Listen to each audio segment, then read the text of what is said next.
Hello, എല്ലാവർക്കും easy English Malayalam എന്ന നമ്മുടെ ചാനലിലേക്ക് സ്വാഗതം. ഇന്ന് ഇംഗ്ലീഷ് സംബന്ധമായിട്ടുള്ള ക്ലാസ് അല്ല. I M Abdul Razak, master of science in medical laboratory technology. ഒരുപാട് വർഷമായി ആരോഗ്യ രംഗത്ത് പ്രവർത്തിക്കുന്ന എനിക്ക് നിങ്ങളോട് നമ്മുടെ ആരോഗ്യത്തെക്കുറിച്ച് കുറച്ച് കാര്യങ്ങൾ ചർച്ച ചെയ്യേണ്ടതുണ്ട്. ഇന്ന് ഫെനുഗ്രീക്ക് എന്ന് ഇംഗ്ലീഷ് വിളിക്കുന്ന ഉലുവ വെള്ളം, പല ആളുകളും പല സംശയങ്ങളും ചോദിക്കുന്നുണ്ട്.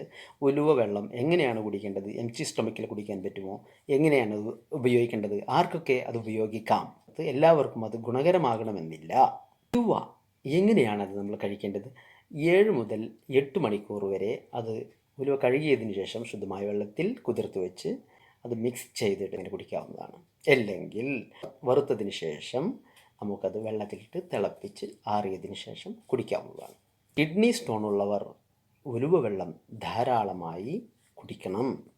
ആപ്പിൾ സിഡർ വിനാഗർ നാം പറഞ്ഞു കഴിഞ്ഞ ക്ലാസ്സിൽ. ആപ്പിൾ സിഡർ വിനാഗർ ഉപയോഗിക്കുന്നവർ ഉലുവ വെള്ളം കുടിക്കരുത്. കിഡ്നിയിൽ അടിഞ്ഞുകൂടുന്ന കാൽഷ്യം ഡിപ്പോസിറ്റുകൾ ഉണ്ടല്ലോ, കാൽഷ്യം ആണല്ലോ ഈ കിഡ്നിയിൽ സ്റ്റോൺ ഉണ്ടാക്കുന്നത്, കാൽഷ്യം ഓക്സലേറ്റ് എന്ന് വിളിക്കുന്നത്. അപ്പോൾ ഭക്ഷണ പദാർത്ഥങ്ങളിൽ നിന്നും വരുന്ന കാൽഷ്യങ്ങൾ അവിടെ ഇരുന്ന് രൂപാന്തരപ്പെട്ട് കല്ലിനേക്കാളും സ്ട്രോങ് ഉള്ള ഒരു കല്ലായി മാറുന്നു. ഈ ഡെപ്പോസിറ്റിനെ അവിടെ നിന്ന് ഇല്ലായ്മ ചെയ്യുന്നു ഈ ഉലുവ വെള്ളം. കാരണം ഇത് ഒരു ഡൈയൂററ്റിക് ആക്ഷനാണ്. ഒന്നാം തരം ഒരു ഹാർട്ട് പ്രൊട്ടക്ഷൻ. മിക്സ് ചെയ്തതിന് ശേഷം തലയോട്ടിയിൽ തേച്ച് പിടിപ്പിക്കുന്നത് മുടിയുടെ ആരോഗ്യത്തിനും ഫംഗൽ ബാധക്കും ഡാൻഡ്രഫിനും ഒക്കെ വളരെ നല്ലതാണ്. ബ്ലഡിലെ ക്ലോട്ടിംഗ് ഫങ്ഷന് വേണ്ടി മെഡിസിൻ കഴിക്കുന്നവർക്ക്, അതിന് ഇൻബാലൻസ് ഉള്ളവർക്ക് ഒരിക്കലും ഉലുവ വെള്ളം നല്ലതല്ല. ഉലുവ വെള്ളം നമ്മുടെ നല്ല കൊളസ്ട്രോളിനെ കൂട്ടുകയും ചീത്ത കൊളസ്ട്രോളിനെ ഇല്ലാതാക്കുകയും ചെയ്യുന്നു. ഒന്നാം തരം ഫൈബർ കണ്ടൻറ്റ് അടങ്ങിയിട്ടുള്ളത് കൊണ്ട് തന്നെ കോൺസ്റ്റിപ്പേഷൻ ഇല്ലാതാക്കുന്നു.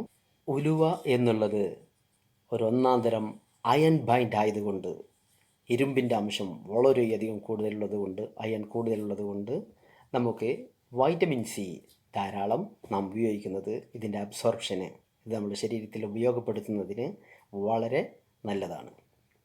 കുട്ടികൾക്ക് ഒരു കാരണവശാലും ഉലുവ വെള്ളം നൽകരുത്. പ്രഗ്നൻ്റ് ആയവർക്ക് പ്രത്യേകിച്ചും ഉലുവ വെള്ളം നല്ലതല്ല. കാരണം അവരുടെ യൂട്രസ് കൺട്രാക്ഷനിലൂടെ പ്രീടൈം ലേബർ സംഭവിക്കാനും കാരണമാകും. അതുകൊണ്ട് ഉലുവ വെള്ളം പ്രഗ്നൻ്റ് ആയവർക്ക്, കുട്ടികൾക്ക്, അതുപോലെ തന്നെ ബ്ലഡ് തിന്നിങ് ഏജൻറ്റ് ഉപയോഗിക്കുന്നവർക്ക്, ബ്ലഡ് ശരീരത്തിൽ നോർമലാക്കാൻ ഉപയോഗിക്കുന്നവർക്ക്, പ്ലേറ്റ്ലെറ്റിന് മെഡിസിൻ കഴിക്കുന്നു. പ്ലേറ്റ്ലെറ്റ് എന്ന് പറഞ്ഞുള്ള സെല്ലുകളുണ്ടല്ലോ ശരീരത്തിൽ ബ്ലഡ് ക്ലോട്ടാകാൻ സഹായിക്കുന്നത്, അതിനൊക്കെ മെഡിസിൻ എടുക്കുന്നവരുണ്ടാവും. ഹാർട്ട് സർജറി ഒക്കെ കഴിഞ്ഞവർക്ക്, അവർക്കൊന്നും ഉലുവ വെള്ളം നല്ലതല്ല.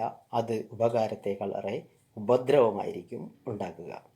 കുട്ടികൾക്ക് എന്തുകൊണ്ട് ഉലുവ വെള്ളം കൊടുക്കരുത് എന്ന് പറയുന്നത്, കുട്ടികൾക്ക് ഇത് ഒരു പക്ഷേ ലൂസ് മോഷന്, ഡയറിയക്ക് കാരണമായേക്കാം. ഈ ഡയറിയക്ക് കാരണമാകുന്നതുകൊണ്ട് തന്നെ പെട്ടെന്ന് തന്നെ ഡീഹൈഡ്രേഷനിലേക്ക്, നിർജ്ജലീകരണത്തിലേക്ക്, ഒരു കോമ സ്റ്റേജിലേക്ക് ആകാൻ സാധ്യതയുണ്ട്. അതുകൊണ്ട് തന്നെ കുട്ടികൾക്ക് ഉലുവ വെള്ളം ഒരിക്കലും നല്ലതല്ല.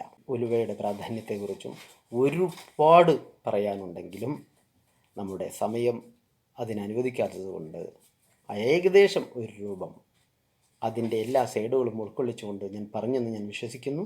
നിങ്ങൾക്ക് ഇഷ്ടമായെങ്കിൽ എല്ലാവർക്കും ഷെയർ ചെയ്ത് കൊടുക്കുക, സബ്സ്ക്രൈബ് ചെയ്യുക. നല്ല ഒരു ടോപ്പിക്കുമായി നമുക്ക് വീണ്ടും കാണാം. അബ്ദുൾ.